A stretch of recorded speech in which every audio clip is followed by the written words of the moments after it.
Hey guys, what's up? I've been thinking that now that everything's globalized, now that there are people all over the planet making RPGs, should the J in RPGs be removed? I personally have always used the J in RPGs to distinguish them between RPGs made in other regions of the world, in other countries, by people from other countries.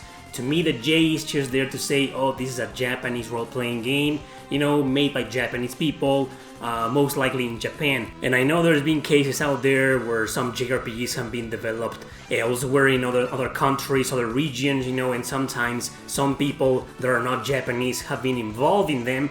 But the main guys, the main team, the guys who really made everything important, everything very relevant in that JRPG are Japanese people, right? So to me, the J is just there to distinguish between who the hell made the RPG. Of course, that is only my opinion, and I know a lot of you disagree with that. I know a lot of you, think differently, and I just know it means something completely different to each and every single one of you. The J may mean to a lot of you the term, Japanese style. It's just the style. To me, it isn't the style. It's only my opinion.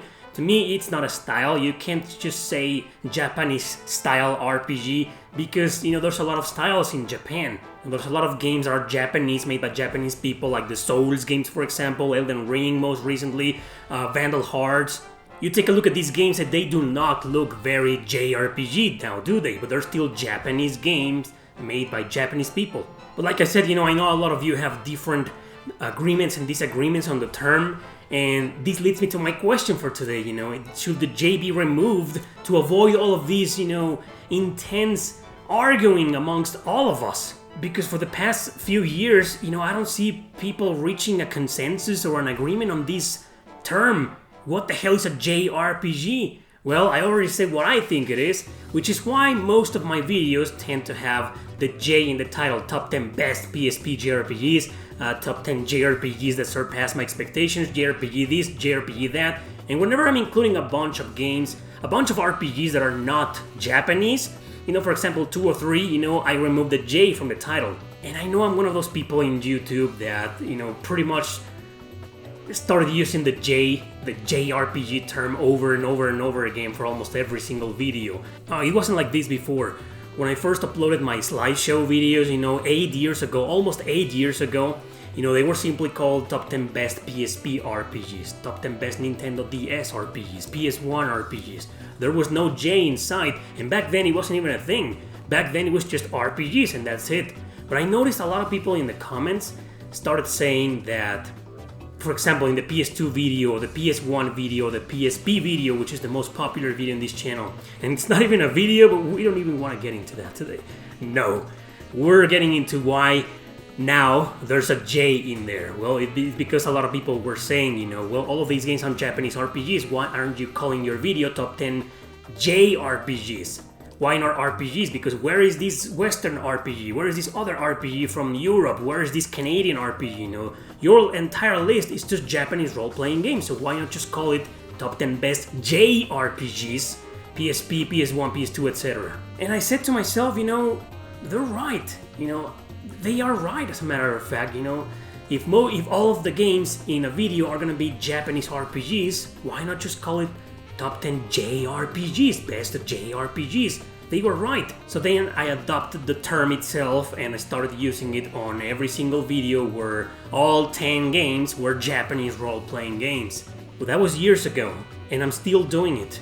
So should I personally remove the J from the title of a lot of my videos? I don't think so, because at least I'm letting you know right now what the J means to me. So now you know that if you see a video called Top 10 JRPGs this or that, you already know that it's gonna be full of Japanese RPGs. And now that everything's been globalized, now everything, people from all over the planet are making RPGs. Some of them are even calling them JRPGs when they're all Americans. Some of them are calling them JRPGs and they're all freaking Canadians. So to me it doesn't make sense, but I know for a lot of you it does, because to you the J just means that it's a style. I disagree with that, but that's the problem. We're all in this huge disagreement on what the J truly means. So now that everything's globalized, should the J be removed? I don't think so. I'm not going to remove the J from the title of my videos, no way.